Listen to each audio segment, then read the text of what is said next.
Salam alaikum. Donc je me présente, je suis M. Saïdi, je suis responsable de l'agence. Je suis un de vos accompagnateurs, Inch'Allah. Donc pour les personnes qui partent le 16 et le 15 et le 14, on va se retrouver le 16 à Amel. Je suis avec vous en Jordanie, sinon pendant tout votre séjour à la Mecque, Inch'Allah. Donc commencez par clarifier votre intention de ce voyage. Mais ensuite, donc, pour votre réunion, on va parler trois gros thèmes. Le premier thème, c'est avant de partir. Qu'est-ce qu'on va préparer là, tant qu'on est là encore, que ce soit de la préparation physique ou préparation spirituelle, il faut commencer. La Mecque, il ne faut pas que l'intention soit du tourisme, parce que c'est une terre dure. Pour le hikmah, on ne sait pas pourquoi, malgré 1500 ans, peut-être des milliers d'années de pèlerinage, mais ça reste pas facile. Maintenant, on va parler de la nature du voyage. Votre voyage, il diffère de tous les voyages que vous avez fait de votre vie. La différence, qui est une très grande différence, c'est que c'est un voyage spirituel. Et là, je reviens à la première question de la réunion, où je demandais à chacun de se poser la question, c'est quoi votre objectif de votre voyage? Les groupes qui partent en Turquie, donc c'est un vol direct, simple, on arrive je pense le soir à Istanbul. Votre accompagnateur c'est le frère Adib. Voilà. On a peu de temps, je pense en Turquie on va rester réellement un jour entier. Puis on a la soirée et la demi-journée. Théoriquement, on va dire contractuellement, c'est un temps libre.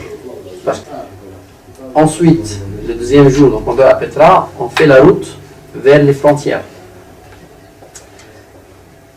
Sur la route, on va s'arrêter à Mot, voilà, le Karak, puis on va au pont LMB, les frontières. Il faut avoir de la patience. Il faut juste être patient. On arrive côté jordanien, jusqu'à là c'est très simple, le guide descend, il prend les passeports de tout le monde, il va faire le tampon de sortie de la Jordanie. Tout le monde reste dans le bus. Après, le guide jordanien, pas le guide touristique, il nous quitte, mais il reste avec nous, vous avez deux accompagnateurs. Donc il y a Adib, mais il y a aussi Mohamed. On a un groupe qui part aujourd'hui. Une fois on a passé les frontières, vous n'aurez plus aucun contact avec les Israéliens. L'hôtel palestinien, le chauffeur palestinien, le guide palestinien, on va visiter que les villes palestiniennes. Les villes sur place, il y a trois types. Il y a les villes occupées. Le statut même à l'ONU officiel, sous occupation. Jérusalem, c'est une ville sous occupation israélienne. On va aller à Bethléem, El Khalil, Hébron, ce sont villes sous l'autorité palestinienne, dans lesquelles il est interdit aux Juifs d'entrer. À la porte des villes, c'est écrit interdit civil, des banques, la police, la circulation, les magasins, c'est une ville palestinienne, sous l'autorité palestinienne. Entrer et sortir de la mosquée, c'est 1 heure. On est dans le passé, un bus qui attend 1 heure, une personne qui est partie faire la prière parce qu'on va à l'aéroport. Depuis, sachez-le que le bus bouge, il part. Vous avez tous un badge dans lequel il y a les adresses des hôtels à la Mecque et Médine. Il y a le numéro de téléphone des hôtels à la Mecque et Médine. Si vous arrivez, il n'y a pas de bus, ne soyez pas surpris parce que le bus est parti à l'heure. Si vous êtes en retard, prenez un taxi, voilà l'adresse. Vous pouvez rejoindre le groupe dans cette adresse. On est parti à l'aéroport, parfois sans qu'on n'est pas complet. Un aéroport, c'est un aéroport. Hier, le mail qu'on a reçu, je peux vous le transférer, le ministère du Hajj, il nous demande obligatoirement d'être à l'aéroport du Hajj 4 heures avant le vol. 4 heures avant le vol. Le trajet entre la Mecque et Jeddah, 70 km, on ne maîtrise pas en combien de temps on peut faire ce trajet. On ne sait pas. On peut le faire en 1 heure, comme on peut le faire en 3 heures. Donc nous, on va prendre le scénario le pire. Donc on va mettre 3 heures pour ce trajet. Pourquoi? Parce que la Mecque, à Maghal, ça fonctionne comme ça. Quand il y a un embouteillage, il ferme la route. Imaginez le périph', dès qu'il est rempli, la police va, il est rempli, il ferme l'entrée du périph'. Vous avez traversé toute Paris, vous avez la porte de Bagnolet, elle est fermée. Vous sortez de Bagnolet, vous avez la porte de Bercy, elle est fermée. Donc le chauffeur il tourne parfois au ministère du Hajj qui nous dit chaque pèlerin cette année il a droit à 5 litres de zamzam. C'était 10 litres l'année dernière. Parce qu'il considère qu'il y a un seul puits à disposition de plusieurs millions de personnes. Avec le nombre, vous êtes entre 9 et 10 millions de personnes qui vont dans la période dite par an entre Hajj et Umrah. Donc chacun a droit à consommer à volonté sur place. Vous pouvez avoir des bouteilles d'eau tout le temps, les remplir dans la mosquée et boire chez vous. Maintenant, en quittant l'Arabie Saoudite, vous avez droit chacun à 5 litres de zamzam. Donc ça, c'est la loi. À partir du moment où on est sur une terre sainte et on enfreint la loi, pour moi, c'est pas halal. C'est haram. Ça devient du vol. Ceux qui mettent des zamzam, mettent dans les valises, dans les bagages, dans les bouteilles, ça sert à quoi? De prendre un risque, d'entrer dans une choubha minimum, c'est pas haram, parce que les Saoudiens vous disent laissez un peu aux autres.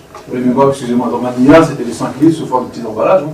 D'accord, ça va. Voilà. Moi, je veux dire, on t'enseigne. Voilà, Attends, je vois les gens, je leur dis ça. Question pratique, c'est mieux le jerrycan, enfin si c'est un jerrycan, comme ils font d'habitude. On vous le donne dans un carton emballé, prêt avec des étiquettes. On va parler du rituel de la Umrah. Tout le voyage, tout l'objectif, tout l'investissement qui est fait, c'est pour faire une Umrah qui soit, Inch'Allah, réussite. Donc il faut se donner les moyens et faire des efforts de ne faire aucune erreur et de la faire correctement. Donc c'est une obligation. On ne peut pas se permettre d'aller à la Mecque sans savoir faire tout seul, je dis tout seul, même si on va la faire en groupe. La Umrah, il ne faut pas compter sur le guide juste pour le suivre et répéter ce qu'il dit ou quoi que ce soit. C'est pas admissible. Voilà. Tout le voyage, tout ce qu'on fait, c'est pour faire 2 heures d'un rituel très simple. C'est pas le Hajj, la Umrah c'est très simple. Donc il faut absolument savoir faire la Umrah avant d'arriver à la Mecque. Là on va aller faire Zamzam. Donc sur notre route, en tout cas sur notre route, on va aller vers le Mataf. On va s'arrêter pour faire Zamzam et faire Dua Zamzam. Ensuite, 6. On va aller faire Sa'i. Sa'i entre Safa ou le Marwa. 7 fois. Entre le Chinois. Donc ça c'est le Kaaba. On est venu, on a fait 7 tours. Ici, donc il y a la petite protection. On va faire le 2 rak'at. Et là il y a un passage qui va nous amener vers Safa ou le Marwa. Sur le passage, donc il y a Zamzam. Elle est là. Vous voulez un conseil? Pour ceux qui sont fragiles, il faut éviter. Pourquoi? C'est parce que c'est la clim, il y a des gens qui ne sont pas contrôlés sanitairement. Ça éternue en permanence.